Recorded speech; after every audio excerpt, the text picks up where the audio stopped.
Conte canadien, le royaume des âmes en allée. Fine Fleur et Petit Buffle s'aimaient avec passion. Ils étaient beaux.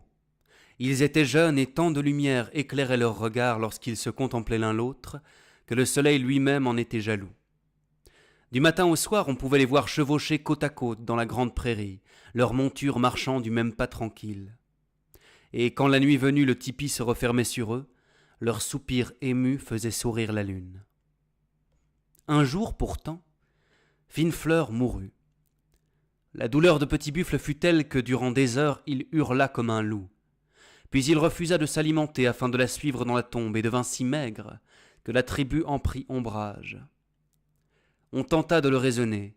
Une telle attitude, lui dit-on, était indigne d'un guerrier. Quoi qu'il lui en coûtât, il devait garder ses forces pour chasser le bison et défendre le camp contre ses ennemis.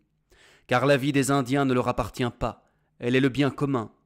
La perdre volontairement s'apparente à un vol. Mais bien que ces paroles fussent pleines de sagesse, Petit Buffle, muré dans sa souffrance, ne voulut rien entendre. Alors, œil qui regarde l'envers des choses, le sorcier sortit de sa retraite et s'en fut le trouver à son tour. « Mon fils, lui dit-il, le pays des âmes en allée est là-bas, derrière l'horizon. Souhaites-tu t'y rendre? J'en connais le chemin. »« C'est mon plus cher désir, » répondit Petit Buffle avec ferveur. « Il est, je te préviens, long et semé d'embûches. Seul un héros peut espérer atteindre le terme du voyage. »« Pour l'amour de Fine Fleur, je l'atteindrai, » dit Petit Buffle. Et il partit. Le chemin fut long, en effet, si long que ses cheveux blanchirent sur ses épaules, et tant semé d'embûches qu'il y perdit 2 doigts de la main droite. Il lui fallut combattre, ruser, parlementer, endurer plus de 1000 tourments, affronter plus de 1000 adversaires, mais porté par l'espoir de revoir Fine Fleur, il sortit vainqueur de toutes les épreuves. Ainsi, Petit Buffle parvint-il un beau matin au pays des âmes en allée. Un aigle à 2 têtes en gardait la frontière. Apercevant le guerrier, devenu entre-temps un vieillard, il lui demanda « Que veux-tu, homme qui marche ?»« Revoir celle que j'aime et qui se trouve ici, » répondit Petit Buffle. « La chose est impossible.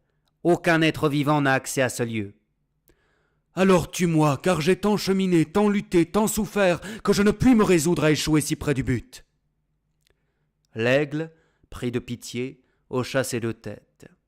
« Il ne m'appartient pas de voler ta vie, » dit-il. « Néanmoins, ton courage mérite récompense. Je vais donc te permettre de transgresser la loi. Mais à une condition, que nul ne le sache hormis toi et moi. » Petit Buffle avait si grand hâte de retrouver sa bien-aimée qu'il s'y engagea. « Laisse-moi ton corps, il est trop voyant, » reprit l'aigle.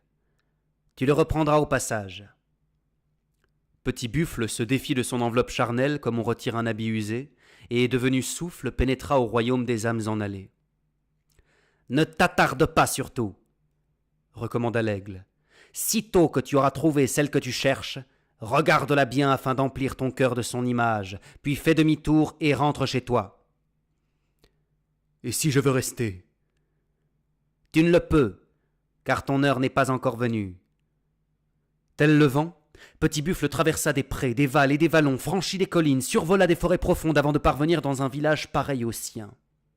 Des gens s'y affairaient, parmi lesquels il reconnut ses ancêtres, les anciens de sa tribu, quelques braves tués au combat, et la petite lune d'avril tombée dans un ravin à l'âge de 10 ans. Mais de Fine Fleur, nulle trace. Comme il allait céder au découragement, il aperçut au loin une cavalière. Bien qu'un demi-siècle se fût écoulé depuis leur séparation, il la reconnut aussitôt. Elle était aussi fraîche et jeune que dans son souvenir. L'ayant rejointe, en prise à l'émotion que l'on devine, il l'entendit gémir. « Oh, Petit Buffle, quand galoperas-tu de nouveau à mes côtés? Il y a si longtemps que je t'attends. » Oubliant son serment, Petit Buffle s'écria. « Je suis là, mon aimé !»« Que se passe-t-il donc ?» dit Fine Fleur stupéfaite. La voix de Petit Buffle résonne à mon oreille, mais je ne le vois point. C'est que je n'ai plus de corps, répondit Petit Buffle. Le gardien de ces lieux me l'a pris afin que je puisse entrer sans être repéré. À ces mots, Fine Fleur blêmit. Plus de corps murmura-t-elle. Comment pourrons-nous alors nous aimer? Ne sachant que répondre, Petit Buffle se fit brise pour caresser sa joue. Ce n'est point à l'haleine du vent que j'aspire, rétorqua-t-elle, mais au baiser de 2 lèvres chaudes, à l'étreinte de 2 bras puissants, aux caresses qui embrasent la peau. Ces paroles, qui étaient celles du désir, suscitèrent en Petit Buffle un désir comparable. « Pour cela, il me faut regagner mon corps !» décréta-t-il. Et sans perdre un instant, tant était grande sa hâte de combler Fine Fleur, il mit ce projet à exécution. La chose fut plus facile qu'il ne le redoutait. Étant invisible, il put réintégrer l'enveloppe qui était sienne à l'insu de l'aigle à 2 têtes. Il lui suffit alors de ramper discrètement pour passer la frontière sans lui donner l'alerte. Mais que cette chair était donc pesante! Autant le voyage sous forme de souffle avait été rapide et peu fatigant, autant celui-ci offrait des difficultés. Il fallut à Petit Buffle plusieurs longues années de marche épuisante pour venir à bout des monts, des plaines, des ravins qu'il avait jadis franchis sans effort. Lorsqu'il parvint au terme du périple, il avait 100 ans. Jugez de la déception de Fine Fleur en se retrouvant face à cet être chenu, décati, usé par le temps et l'adversité. « Tu n'es pas Petit Buffle, » lui dit-elle durement. Petit Buffle avait les cheveux noirs, le visage lisse. Il ne se tenait pas voûté comme toi, son dos était droit, sa poitrine bombée, il avait 10 doigts, tu n'en as que 8. De plus, il possédait des mains larges et douces, tandis que les tiennes sont plus crochues que des serres d'oiseaux. Va-t'en, retourne d'où tu viens.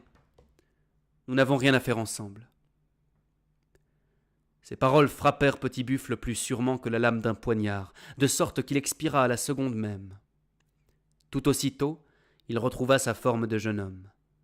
Avec un cri de joie, Fine Fleur se précipita vers lui, mais à son tour il la repoussa. « Tu n'es pas celle que j'ai aimée, même si tu en as l'apparence, » dit-il. « Ma Fine Fleur à moi était bonne et tendre. Toi tu es capricieuse, égoïste, et ton cœur est plus sec qu'un sarment à l'automne. Éloigne-toi de moi, nous n'avons rien à faire ensemble. » Et lui tournant le dos, il partit avec ses souvenirs.